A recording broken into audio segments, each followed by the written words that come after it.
We'll get started. Thank you for joining us this afternoon. Today we have a workshop on utility adjustment petitions for property owners. It is August 15th, 2024, and my name is Patricia Black. I work over here at the Rent Stabilization Division for the City of Mountain View and oversee the petition process. I also have joining me this afternoon Andrea Kennedy, and she also works for the Rent Stabilization Division for the City of Mountain View. We are going to go through this workshop today. This is our agenda. We are going to go over some slides that you've probably already seen really high level and quickly. Those include an introduction to changes in utility billing. So that's what we're talking about today, the changes in utility billing that are due to a clarification for the regulations. Regulations now have Chapter 13. They have since December. And if you're not acquainted with them, you should do so as quickly as possible. They are available on our website at mountainview.gov/rent stabilization. The second thing we'll cover this afternoon are key points of the regulations. Again, you've probably seen these slides already if you've joined us before, but I just want to reiterate what's in there since we haven't chatted about this in a couple months, not since June. We'll then go over the high-level overview of the petition process itself, and this is where our workshop is going to change. We're going to actually give you a demonstration of the petition forms in the standard workbook. These are in draft form, but we wanted to share them with you today so you can get an understanding and a feel for what you'll be submitting to us and how we'll be helping you in this process. Again, this is a draft version of these working documents. So what you see today will be similar to the final version, but we will have tweaks in them as we refine the process and make sure that it's as easy to utilize as possible for you. And then we'll wrap up the afternoon with some questions. Now, at any time, if you have questions, you can go ahead and use the Q&A function in Zoom to ask those questions. I will answer them periodically as we go through. I'm not going to answer them immediately, but I will answer them periodically as we go through the workshop. Before we get started, are there any questions out there? I see one person in the chat has a question already. Oh, nope. Andrea shared the Chapter 13 regulations with everyone. Thank you so much, Andrea, for doing that. So that's that document that I just mentioned. This is where the clarification of the regulations is. So you can go ahead and read that if you haven't, get yourself acquainted with it, so that when this process starts come September, you're ready to rock and roll. All righty. Does anyone have any questions before we get started? I will answer them or we will just jump in. Okay, it does not look like we have any questions at the beginning here, so we're going to just go ahead and jump on into the workshop. So as I mentioned, the first thing we're going to cover at very high level is an introduction to the changes in utility billing that come from those regulation updates and clarification. So under the CSFRA, rent includes utilities and is subject to rent increase limitations. And just a reminder, those are only one rent increase can be given every 12 months. This is subject to yearly rent increase limits, what we also call the Annual General Adjustment of Rent, or AGA, and there can be no fluctuating rental costs within a 12-month period. This is kind of where the clarification about utility billing comes in. And on December 18th, 2023, the Rental Housing Committee, otherwise known as the RHC, adopted these regulations clarifying that utilities are part of rent for units fully covered by the CSFRA. This was always part of the definition of rent, and we wanted to clarify it so that property owners would be in compliance with the law. So part of these regulations is a one-time utility adjustment process to allow properties that are currently charging utilities separately and are not submetered be incorporated into a fixed amount included in the tenant's total amount of rent. So what you see here is overview. So we have your physical space rent for your apartment, separate utilities, those get combined through a calculation, and we have the final total rent. To do that, property owners have to complete a utility adjustment petition and file that petition with us to qualify for and apply the adjustment in rent. So all property owners of fully covered CSFRA units will need to complete and file a one-time utility adjustment petition that will need to be submitted to our office and served on the tenants for verification and allow for tenant response.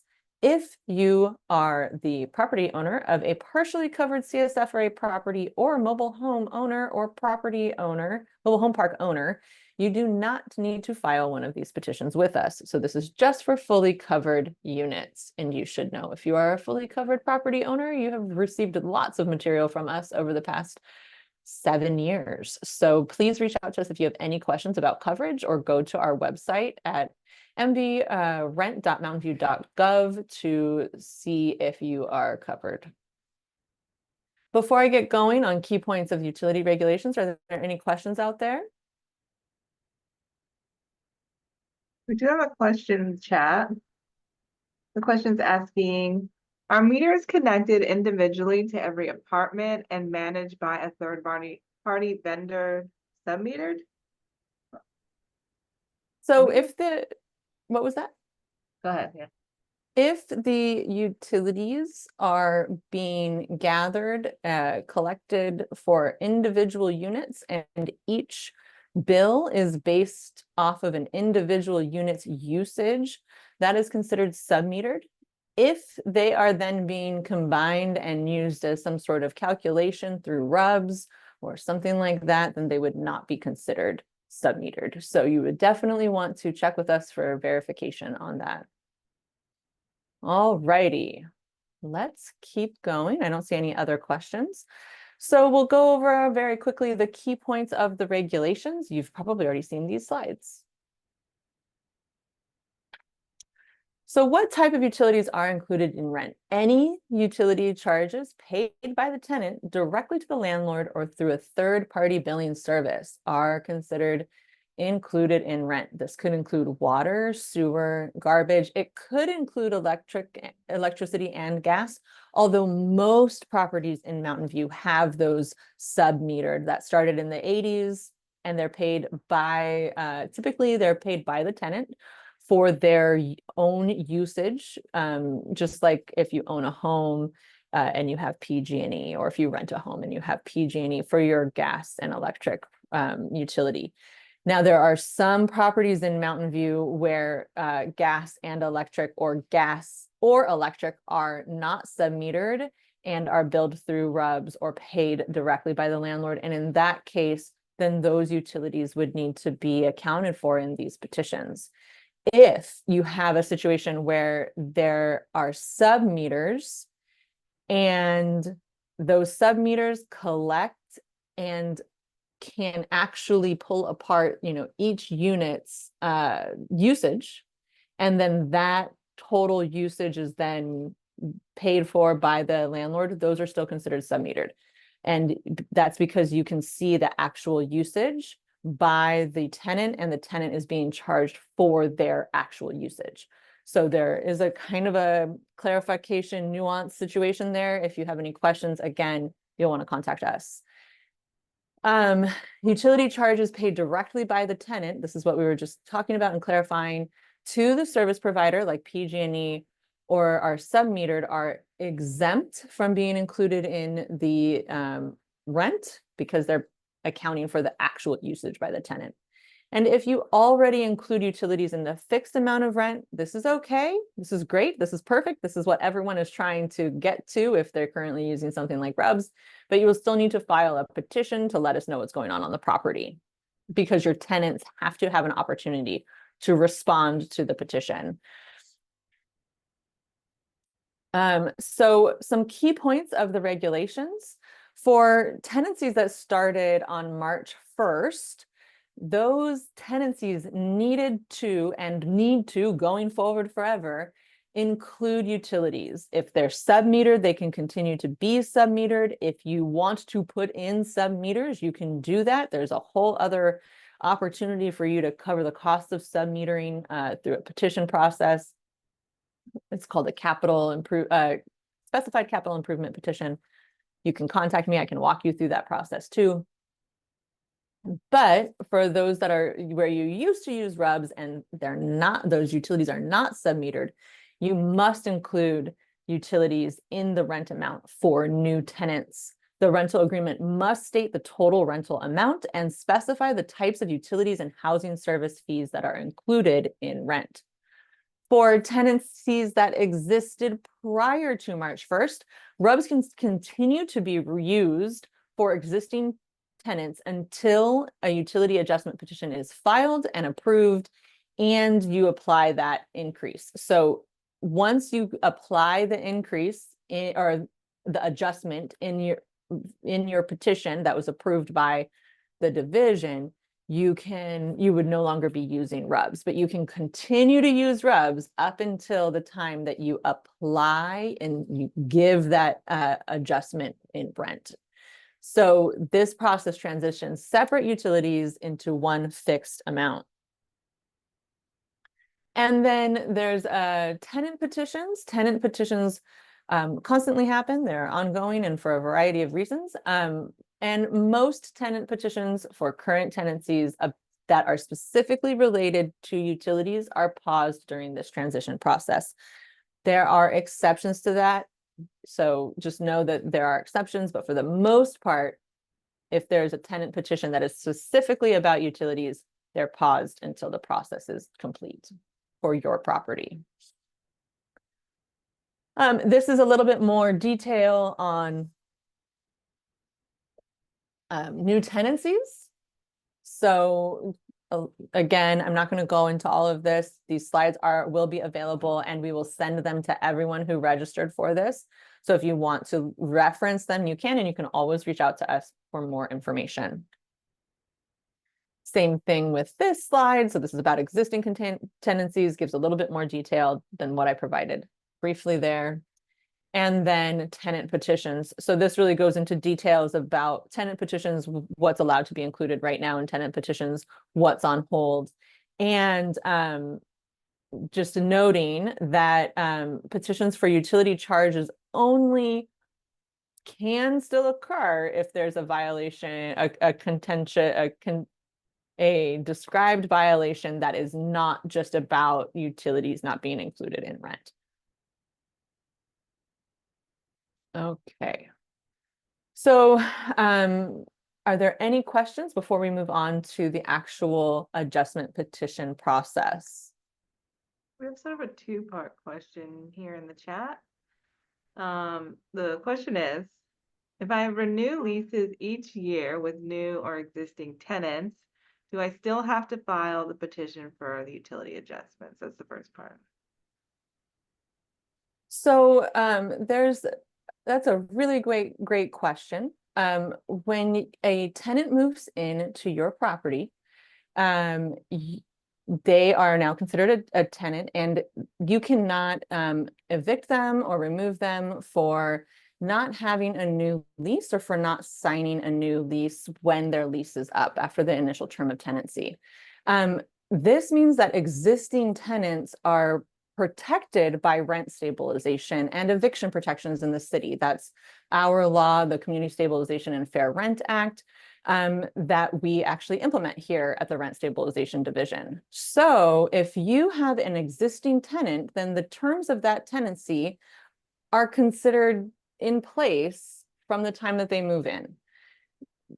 At the time of a lease renewal, that is like saying, okay, tenant, you are going to stay here another year. That's great.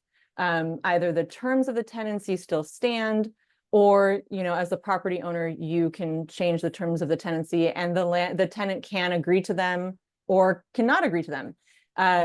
If they don't agree to them, that's not a reason for evicting the tenant. So why do I mention this? Because you can't increase the rent more than what's allowed by the annual general adjustment of rent.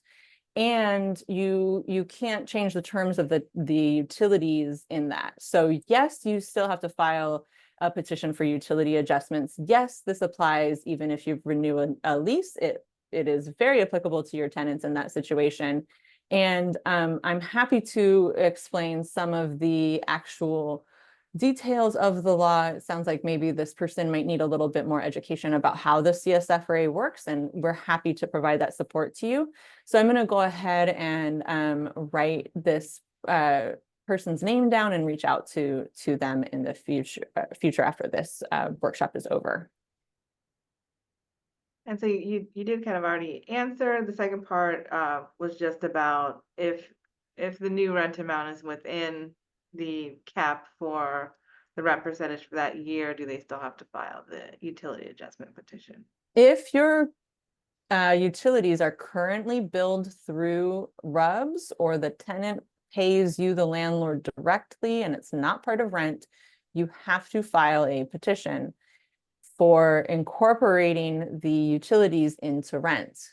If this is not the situation on your property, if the rent is already if the rent already includes utilities, you still have to file a petition, but it's a condensed version. So you can file the condensed version of the petition with us, and then the tenants have a chance to respond to the petition, and then we can finish the process where we say, great, utilities are already included in rent, and you move forward with that. One more question, and you might be getting to this, but they're asking, how long does it take for the petition to be approved? So we will go over that. That depends on when the petitions are filed and how quickly we can process them. Also, one thing to note is that it's not just about when the petitions are approved, being able to give the increase. It's also when the property owner last gave an increase. So remember, one thing to keep in mind is that increase can only be given once every 12 months. So for this process, what happens, you give an increase. Let's say you gave an increase in September of this year with our new AGA coming up for 2024. You would need to wait until the next opportunity to give an increase, which would be the next September, because it's 12 months later. And that would then incorporate your utilities from this utility adjustment petition into rent. So just keep that in mind. It kind of depends on the unit. It depends on how long it takes for the petitioner to file the petition and how long it takes for our office to approve. So that's a great question. It's a little bit dependent on a bunch of factors. And then I do just want to mention before we move forward, because we do have a couple people on the phone. If you have a question, you're on the phone, you can dial *9 and it will let us know you raised your hand and we can unmute you there. So I see one more question here, and this person is asking, do I file the petition first or ask the tenant about the utility adjustment to be included in the rent? You have to file a petition with us. You have to file a petition for the utility adjustment to be included in rent. You cannot do this outside of this process. If you do this outside of that process, it will be considered an unlawful rent increase. So you have to go through this process, which we're about to describe. And I think the rest of the questions sort of might be answered in the next section. Yeah. So we can hold them. I'll keep an eye.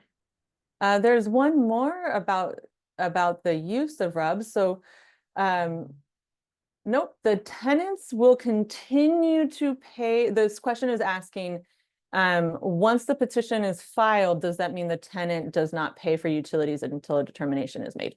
No, absolutely not. RUBS, like I said at the beginning of the workshop, RUBS payments, the current way that a tenant is paying for their utilities, will continue throughout the process until you, as the property owner, give that rent adjustment that includes the amount approved in the petition. So RUBS can continue, just like we mentioned back here on the slide.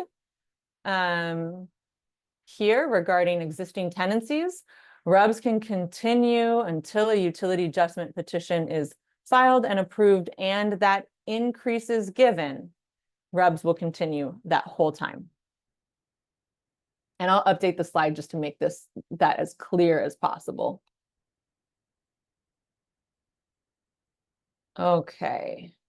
Are there any other questions before we move on? People keep asking, how long is this process? I answered that question just a few seconds ago, and I will go over that as we get going through the actual petition process, which is the next step. Andrea, are there any other questions that need to be answered at this time? No, I think we're good to go on to the process. Okay. So the utility adjustment petition process. So this is our implementation plan. This is available on the website. You'll also see it in supportive materials. We have completed phase 1 and phase 2. Phase 1 was performing research and receiving input from the community about this process and about the regulations.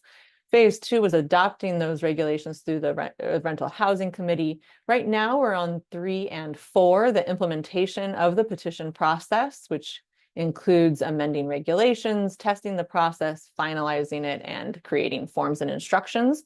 And then phase 4 is outreach, and phase 3 and 4 will continue on throughout this process.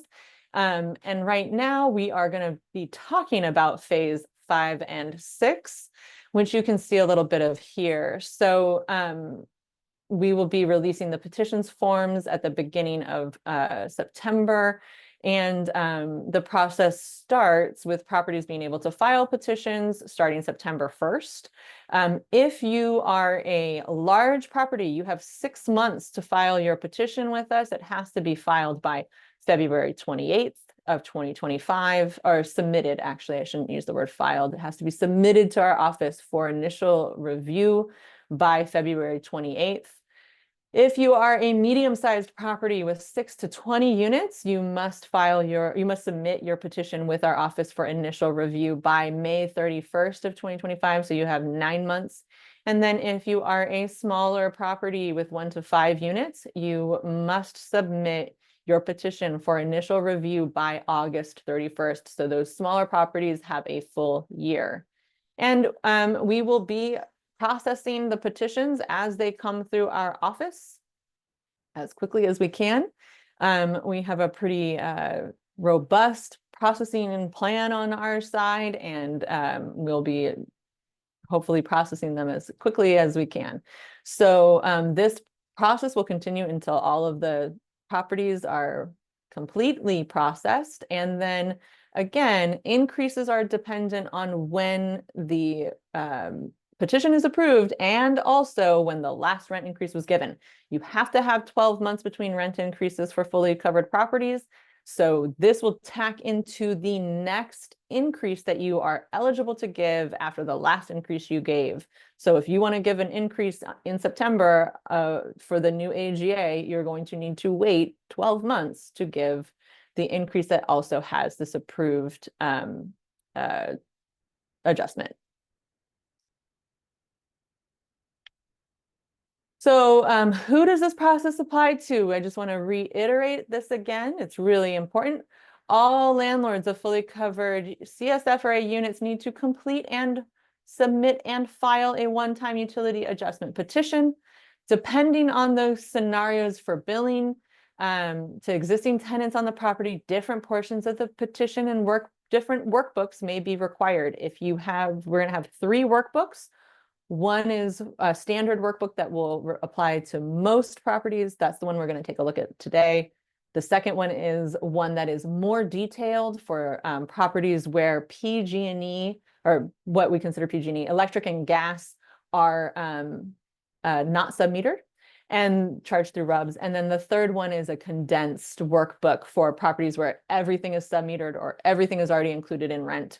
Or everything is submetered and or included in rent. That one is shortened because we just need less information. Again, this process does not apply to partially covered CSFRA properties or mobile homes. So there's going to be really clear questions. We'll take a look at it in the workbook. We'll take a look at it, how the petition form is structured. There are clear questions about which workbook you need to complete. And it's kind of based on 3 scenarios. So all utilities are charged separately from rent, not submetered. This is the condensed workbook. Oh no, excuse me. This is the standard workbook. All utilities are charged separately from rent, not sub-metered. They're all charged through RUBS or paid directly to the landlord. So this is a standard workbook. Then we have some utilities are charged separately from rent, not sub-metered or included in rent. And some utilities are sub-metered. This would also be our standard workbook. And then we have this other scenario, all utilities are sub-metered or included in rent. So this would be our condensed workbook. Like I said, there's also a situation where there's more calculations required. You don't have to worry about the calculations. The workbook is going to do all of them for you. It's dependent on how your bills are charged. So if you, again, have gas or electric or gas and electric that aren't sub-metered, you're going to have to use a different workbook, but you're going to contact us and we're going to help you with that. So petition forms will let you know what to do.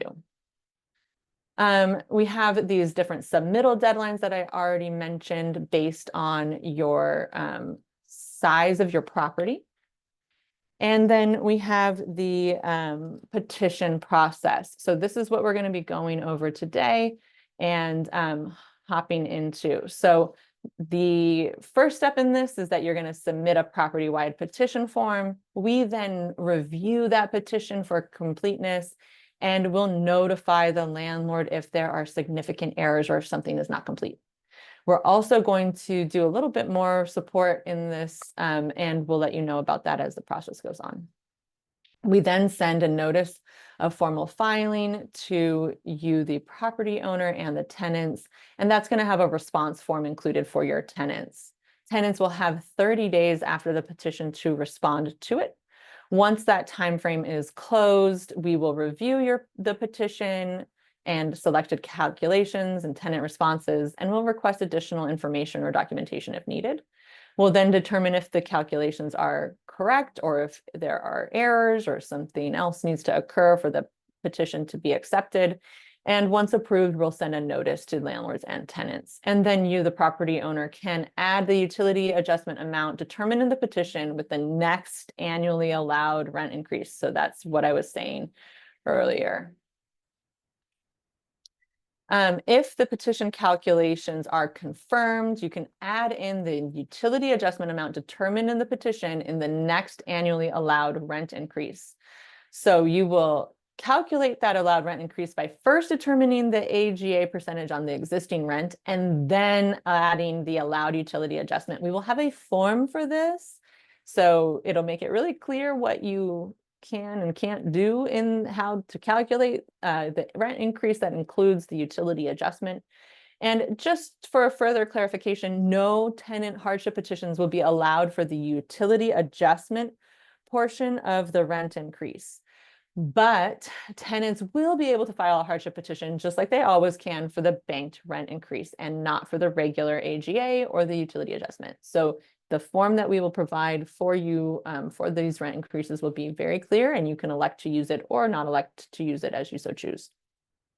If you do not file a petition with us, if you do not submit a petition within the deadline for submittal, you as the property owner forego the one-time ability to add a utility adjustment amount to the rent. And this is a hard deadline. It's those February 28th, May 31st, and August 31st deadlines that I mentioned earlier. If you fail to submit for review a petition within that time frame, you will forego the ability to utilize this increase, this one-time adjustment amount, and you can no longer separately charge for separate utilities. So RUBS will no longer be allowed. Whatever the rent is of that unit will now be the rent that includes utilities. And tenants can file then unlawful petitions with the city to recover any overpayment in rent due to RUBS charges from the past. So it's really important that you file these petitions with us, or there are, outcomes that may not be favorable to how you'd like to be charging for utilities. So we're going to get into how the calculation of the utility adjustment works, but I see that there might be some questions right now. So before we move into that and start looking at the workbooks and the petition forms, I just want to check in with you, Andrea, and see what we got going on. Yeah, we do have a couple questions. And for anyone on the phone, you can dial *9 to raise your hand. The first question is asking, is a new lease required to institute the utility change? So nope, you can do this through a rent increase form. It will be very similar to the one that we always have for the AGA, and we'll incorporate all of that information into it for you. You can use that template and give an increase just as you normally would. Perfect. Next question. For small property owners, this person needs to renew their lease in May, June, and July of 2025. When should they file their petition? So renewing leases, I would assume that that means that you want to give a rent increase at that time. As we were discussing earlier, not signing a new lease term is not a reason for eviction under the CSFRA. Tenants can always opt to not sign a new lease, and then the terms of the one that's currently in place just stays in place. You can give a rent increase May, June, and July. You would then have to wait, for the next 12 months to incorporate utilities into RUBS, to incorporate utilities that include RUBS charges into the rent until that, it would be a 2026, I guess.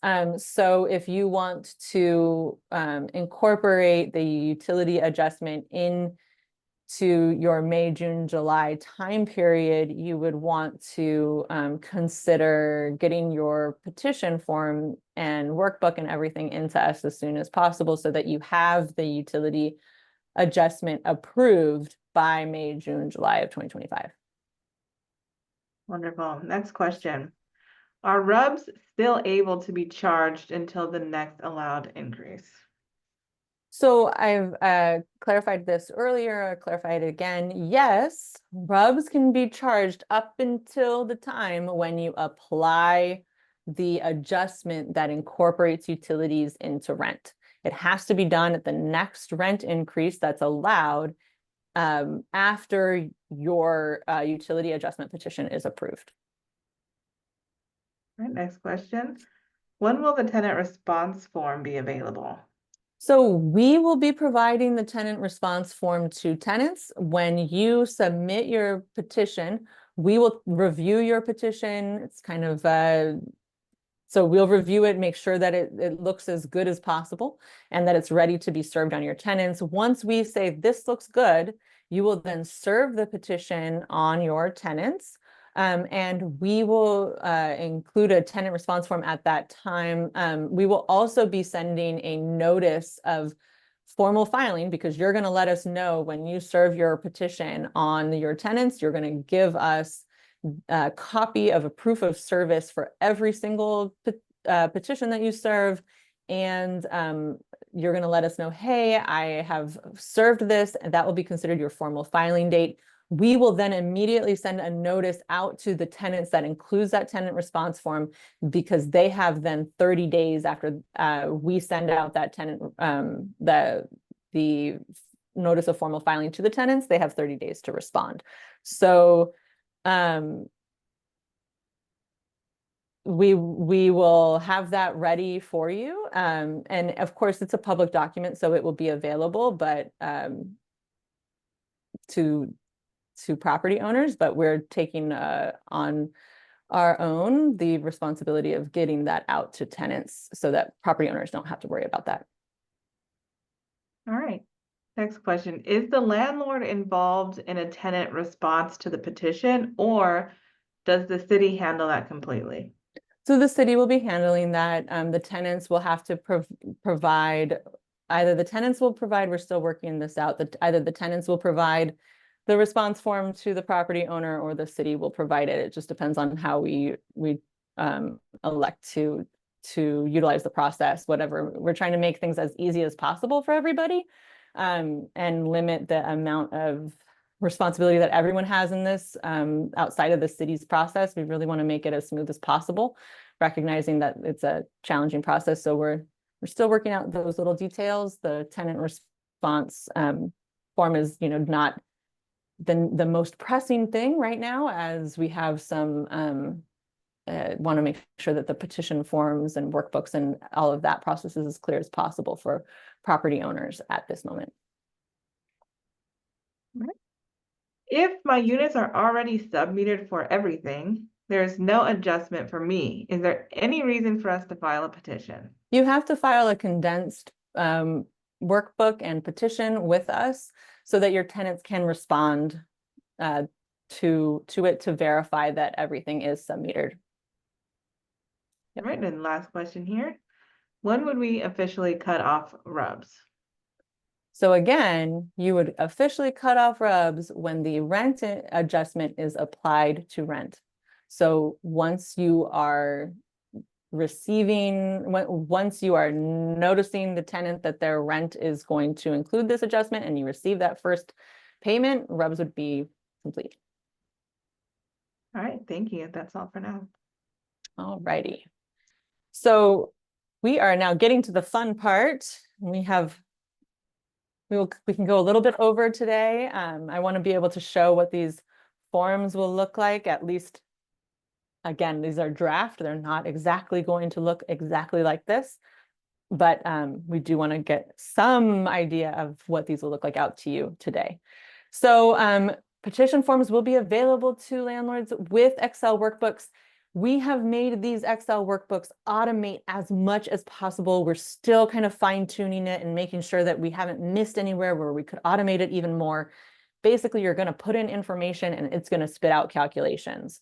And you'll be working with us. We can provide support and help, but hopefully they'll be, as easy to use as possible.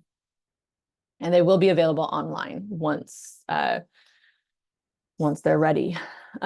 So this is where we're going to jump into those. I'm going to go ahead and get us out of this PowerPoint and start sharing what the forms look like. Okay. So again, this is working document. I'm going to skip over the instructions for now. But we will take a look at the actual form itself. So this is generally what this will look like. You'll see if you've ever filled out a property owner petition or if you received a tenant one, it's very similar up front. Basic information, whether or not you need interpretation and translation support, whether or not you have a representative that will be completing this process for you. Really high level information about the property, the address, the parcel identification, the year the property was purchased, and the number of fully covered units that are fully covered CSFRA residential units on the property. So the reason why there's this clarification is that some properties, very few of them, but some of them have partially covered units as well, and you don't need to include those in this. And then when's your submission due date? So you're going to select which one of these are applicable to you. And then we talk about common area amenities. So there's a common area deduction for all properties. If you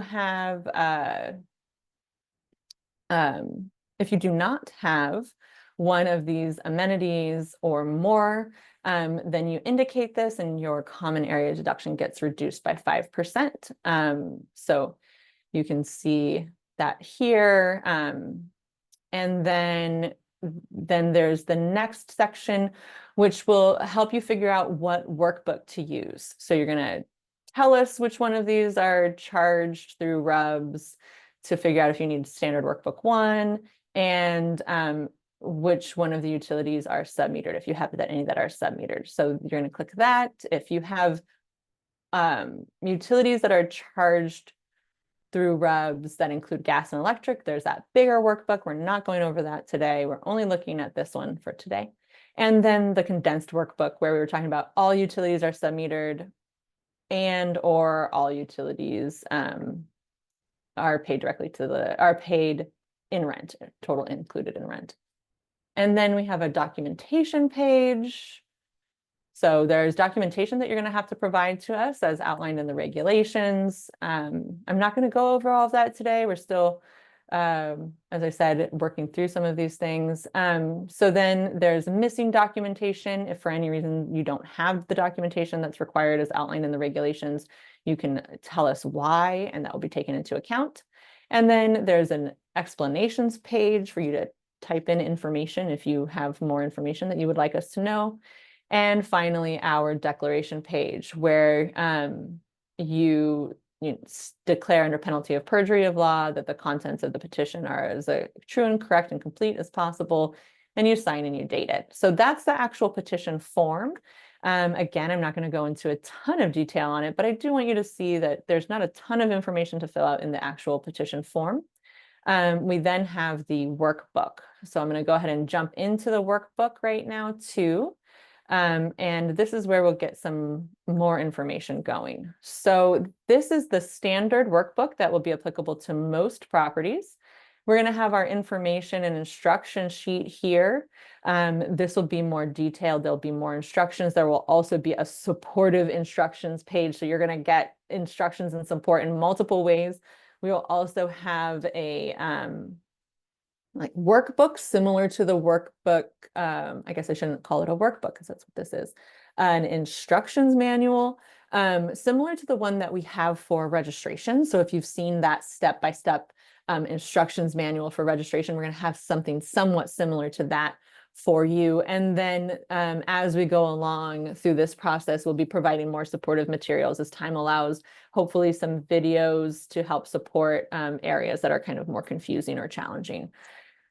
So the first worksheet is the contact information for your tenants. You're going to go ahead and fill this out for each tenant on each unit on your property. And then the second one starts getting into the meat of the actual workbook. You're going to see on here cells that are in color and cells that are white. If the cell is white, that cell is where you enter information. So I'm going to go ahead and put in some dummy information here. There are drop downs. If there's a drop down, you just go ahead and you click this, whichever one is applicable to your unit that you're talking about. And then we're going to put in information. So this is all really important for how the calculations work. You just saw, if you noticed, that the City of Mountain View calculation of rooms here auto-populated. So this is one of the important things in the actual regulations. This is one of the ways that it's determining how much of rent adjustment is applicable per unit. And we have this so that if you put in this information, it's going to do that room calculation for you. You don't have to do it yourself. Now, one of the important things to note is that the adjustment is based on what the amount looks like when compared to what the City of Mountain View calculation is as under our regs versus the allowance of utilities for the Santa Clara County. Whichever one of those is lower is the one that is applicable to your units. And this workbook will do all of that calculation for you. If you enter the information in, it's going to do the work. So this says building makeup. So this is really important. It's not your property, it's the building in which the unit that you're filling this out for has. So if you have a building with different makeup, you're going to figure out which one of these is applicable. So most of the properties that we have a building with 3 or 4 units. I'm going to click that. It automatically, you saw that auto-populate, will put that information in here for you, okay? And then we're going to say that the unit's occupied. You're going to go ahead and put in the move-in date. We're going to go 2021. And then over here, you're going to put in the base rent. So this is either the rent that was applicable when the people moved in or their rent on October 19th of 2015. So I'm going to go ahead and put in $1,200 and just making up dummy information so that we can see how these workbooks work. How long was the initial term of tenancy? We'll put in 12 months. The date of the last rent increase. I'm just going to go ahead and copy what is here. And then, sorry, to just the amount of the last increase. And then I'm going to skip that information. I'll just make it up. And then it'll tell us what the current rent is and how are utilities charged.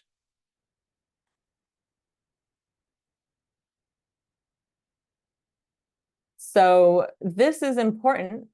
This is auto-pop. You're going to choose which one of these is applicable to the unit. And this will then help auto-populate other sheets in this workbook, okay? So in this case, this is charged separately from rent through RUBS. So I'm going to go ahead and pick that. I'm going to go ahead and pick that all of these are charged separately from rent. And then I'm going to go ahead and put in one with some different information, just so that we can see how the workbook works.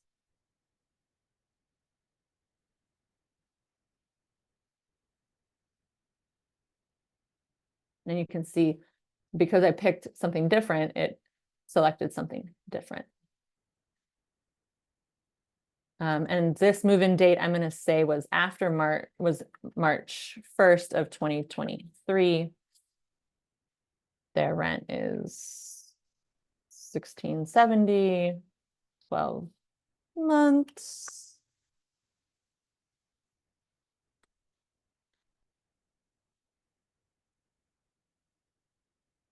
And they have not had a rent increase, so we will leave that blank for now. That might change. You might put in their move-in date. Just depends on how the workbook ends up finally working.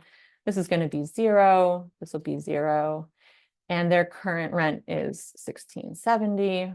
Now for this, because they moved in after March 1st, we're going to click that all of these are included in RUBS, or in rent, excuse me.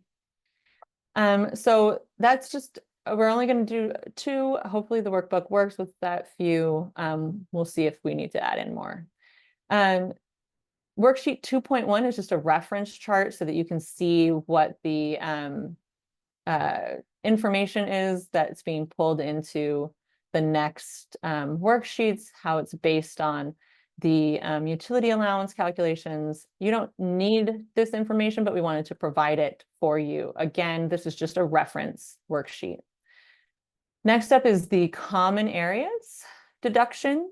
If you notice, most of this worksheet is colored. So if it's colored, that means that you don't have to fill out the information is going to fill out for you. I'm going to let this worksheet know that yes, I have a pool. No, I do not have landscaping. And yes, I do have a laundry facility. So this lets us know that from the common area deduction of 20%, I am exempt 5% of that. So my common area deduction is only 15%. If I had picked no for laundry facilities as well, it's going to auto calculate here and say I'm only having to apply a 10% deduction for common areas. So again, it's going to do all of that work for you. And this will then apply to the other worksheets. Worksheet 4 is where you input your water, sewer, and trash bills through RUBS. And then that will start calculating this information from worksheet 4. So I'm going to just go ahead and put in really quick dummy information. We'll see if it's working. I'm not sure if it is because we are still working on these final workbooks. And as you can see, it is pulling in some information, but not all of it. So once you get this workbook and it's finalized, it will pull in all of the information for us. Let me see if it's, oh, maybe this is why. Hold on one second. Aha. So now this is actually working. So you can see it's going to pull in all of that information for us and fill out the calculations. Now, this is all dummy information. It's not accurate information. We're making it up. But it is working. So just know that all of these will fill out for you. You don't have to do any of the calculations yourself. And then based on the information that you put in, it's going to also update this next worksheet, which gives us the per unit calculations. As you can see, for ones where it is not applicable, it's going to auto-calculate auto-populate that information for you and be very clear for you and the tenant that it is that unit is not receiving an increase. And then it will show you which one is applicable to your unit. And then finally here, it pulls in the information from all of those other worksheets, and it will tell you how much your increase can be based on all those calculations. So what you're seeing here is I put in dummy information, which was really low. So it's pulling the comparison. I wanted to have a start comparison here. It will pull the lower of the two. This is not how this is going to look for you, but it will pull the lower of the two because that's what we're comparing here. And it will put that into the worksheet for you and then add on the 5% increase. So to account for inflation, the calculation includes a 5% increase added onto these amounts based on what the information is that you provide us. And then finally, you as the property owner will tell us how much the adjustment amount is that you will be applying to the unit. So you will say, okay, of this $19, I'm going to include a $10 rent adjustment. You can include the whole thing of the maximum $19.25. You can include a partial of it. You just can't go above this maximum utility adjustment. So that should give you a very high level overview. And I just want to reiterate that you do not have to fill out most of these worksheets. So of the 8 worksheets that are here, you only will need to complete or you won't need to complete worksheet 5, 6, and 7. They auto fill for you. Most of worksheet 8 autofills for you, and most of worksheet 3 autofills for you. So we're trying to make this process as streamlined as possible and have the workbook do most of the work. So if you input the information correctly, it should be able to spit out and generate the increases for you correctly. That is the very high level, very fast overview of our working documents right now. Again, these will change. They'll be different come September. September 1st is actually a Sunday when this process starts. So come September 2nd, when these are live and available to you, the property owner, they'll look a little different. They'll probably function a little bit differently.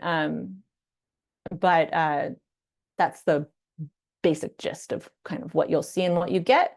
Again, there's going to be 3 workbooks for you to choose from that are clarified in that petition form. And then you're going to go ahead and figure out which one you need, and they will be available for you, and you can go from there and then contact us if you need help. There will be, again, explicit instructions to help you through this process as well, although it's relatively self-explanatory once you get familiarized with the workbook. Okay, are there any questions out there? There are.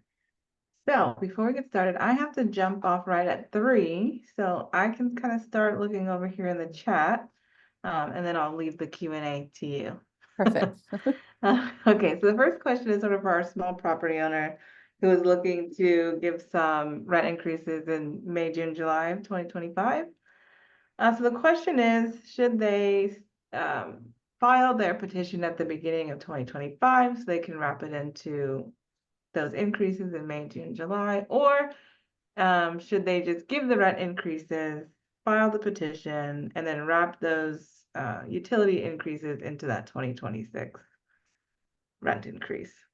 So again, that depends on when you file your petition with us. I answered this question earlier.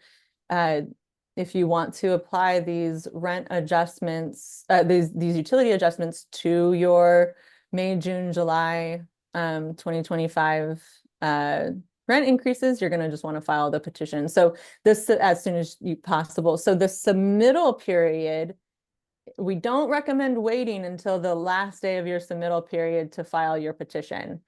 You're going to want to file your petition as soon as you can, but you just have a year to file it if you are a smaller property. And for this particular petition, this particular participant in this workshop, I'm going to reach out to you because it sounds like you might be a newer property owner and you need some information about the law. So I will also just do that for you today. All right, another question. How is the city protecting the name, phone number, and email of every tenant? So that will be actually described to you in your proof of service.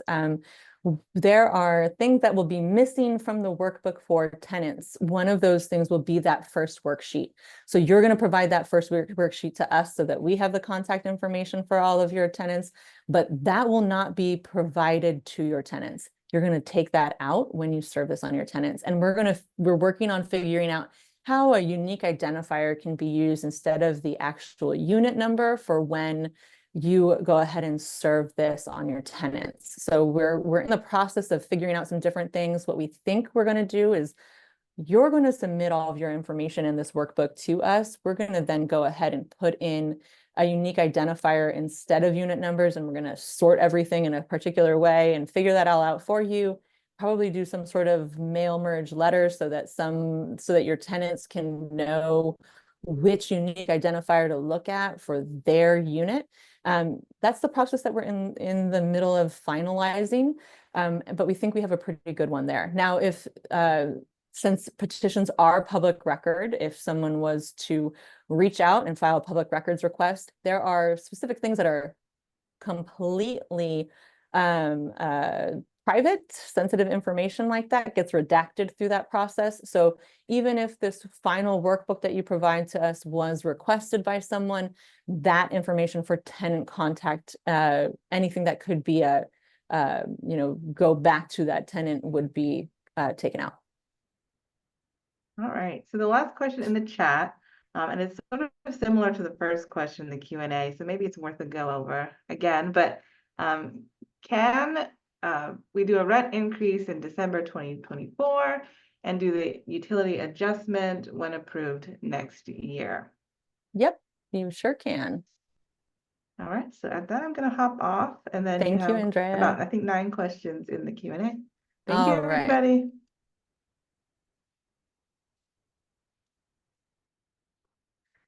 So I'm going to go ahead and answer these questions. This one is asking about when rent increases can be done. So again, if you do a rent increase in February of 2025, and then your utility adjustment petition is approved, you would need to wait until February of 2026 to apply that adjustment to the next rent increase. In that entire time, so from whenever that petition was approved until that new rent increase goes into effect 12 months later, you can charge through reps. So someone's asking why the city can't serve the petition on the tenants. It is your responsibility as the property owner to serve the petition on the tenants. There are some just questions about the actual petition forms. I can answer those, get back to you on what the specific need for the property purchase date is. We usually have that in there for our landlord petitions to verify that the property is owned by the person. Someone's asking, I thought there was going to be a landscape deduction if there's no lawns, and or if drip irrigation is used for any landscaping. Right now we have it as, do you have landscaping that's used for, It's if you have it, it's considered part of the common area deduction. If you don't have it, you get the exemption. Can you clarify what's considered landscaping if we have one tree on the entire property? So that's a good question. If you have one tree, that's that very different from having a lot of grass. So clearly between these two questions here, we need to provide some clarification on landscaping in our forms. Can we request all this information to be sent to us by email? So for joining this presentation today, you will receive an email from us that has the workshop that you've just seen, the PowerPoint for it, and this video recording. If there is a column for occupied versus vacant units, does that mean we have to submit a petition for vacant units? So your petition, this one workbook, will include vacant units. You don't have to give us a separate petition for those vacant units. This one petition workbook will have those vacant units in it. We have a question about base rent, term of tenancy, date of last rent increase, why those are in these forms. It's part of the regulations, and so they are in these forms. So we have a question about the 5% added represents the last column of why is the 5% there? So we want to take inflation rates. So when you're providing your documentation to the city about utilities, it's for a specific time period from let's see, July 1st of 2023 through June 30th of 2024. The inflationary rate is a specific amount, and we want to make sure we're accounting for that. So we went with 5%, similar to the AGA, and that is now going to be added on to whatever the calculations were for your adjustment. I think that's all 9 questions. And hopefully my answers were acceptable. Great questions. We know that we're going to have a lot more questions as we go through this process. And we're here to answer them. But we are very much at the beginning of the, beginning of actually implementing this. So we're going to have, for your information, we're going to have a whole bunch of support for property owners. Right now, as you know, I'm going to go ahead and pull up the PowerPoint again so that you can see the PowerPoint, and we can take a look at it so you can see our contact information. Give me 1 second to share this with you. So here is our contact information. Hopefully you're actually seeing the correct slides. I feel like I'm sharing the weird one again.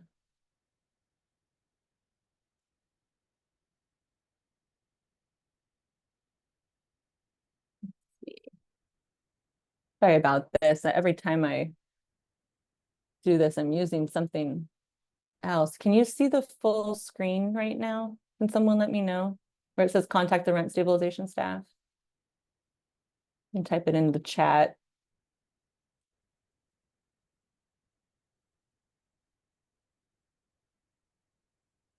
Can someone let me know? You can see it, but not you. So you don't see just the one that says contact the rent stabilization staff. The slide is too small to read. Well, I guess I'll just talk it out then, because it's not working right. Let's see.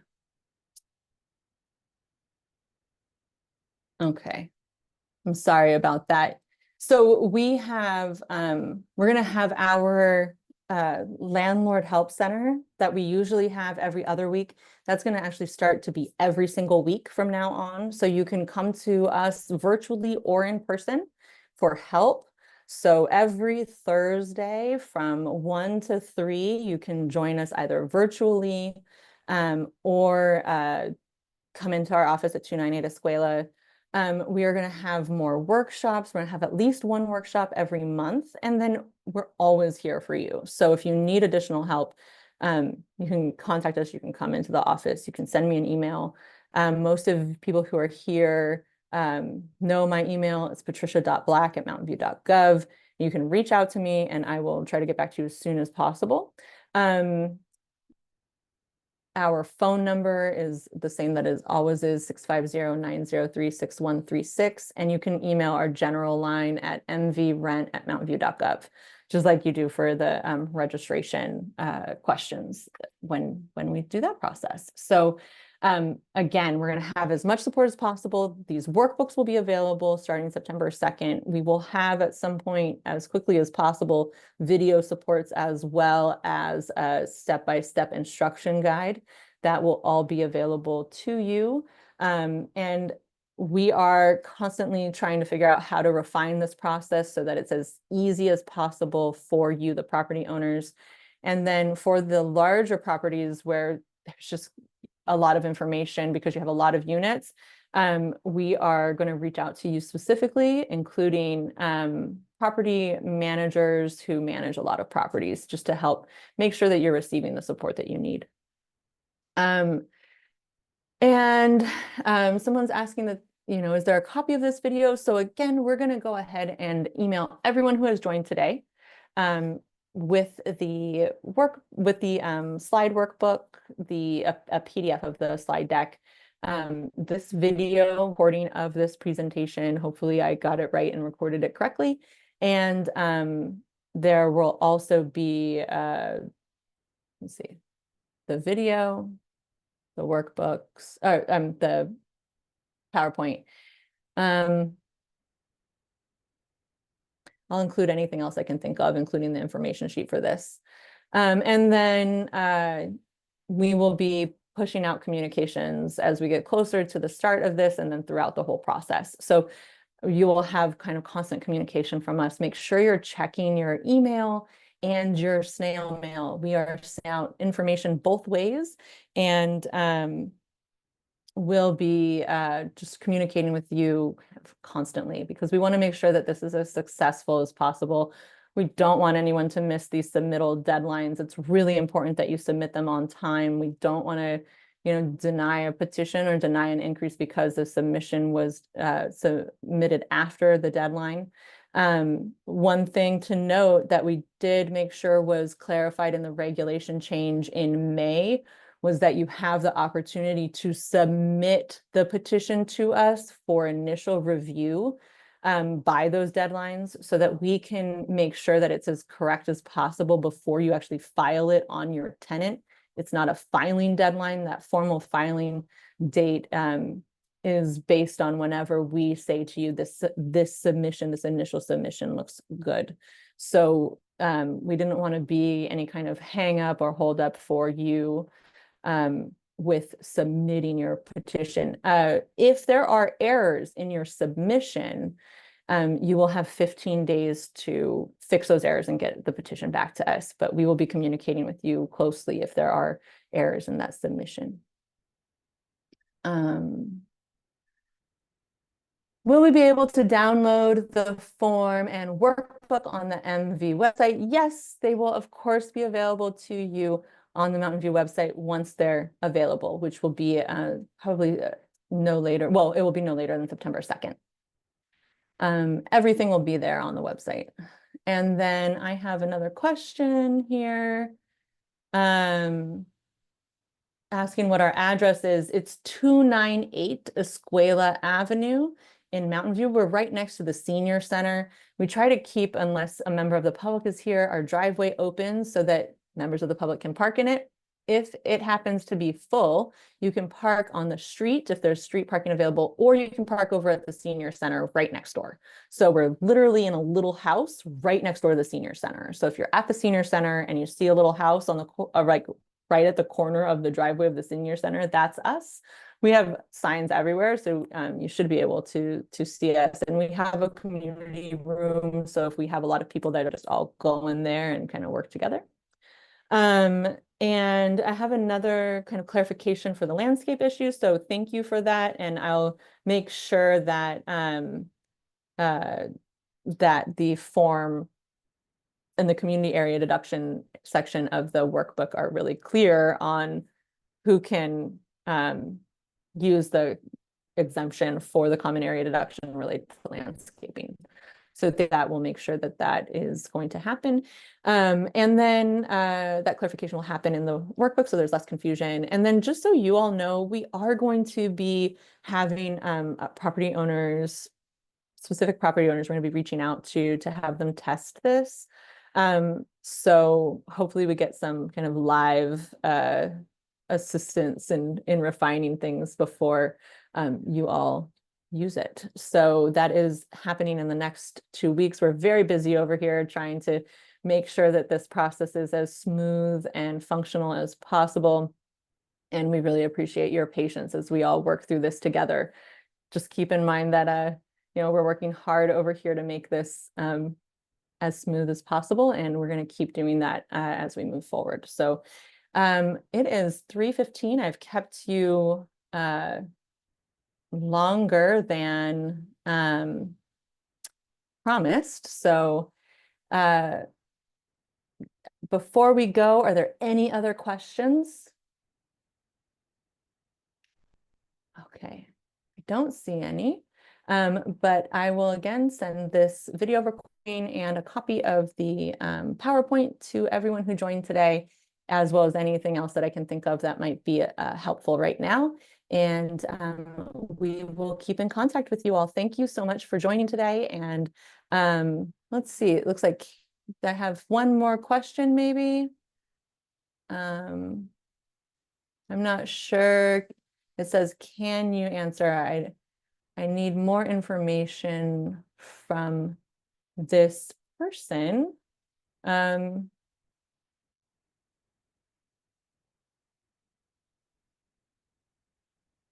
we do a rent increase in the utilities at the same time? So again, this is I think we've said this now a few times.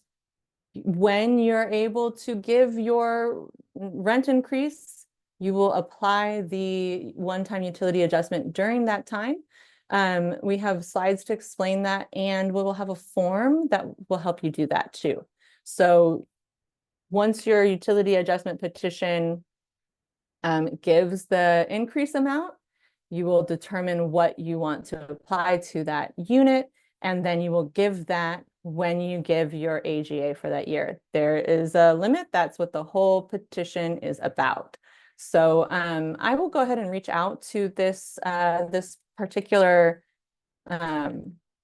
participant to make sure that we can really clarify this for them,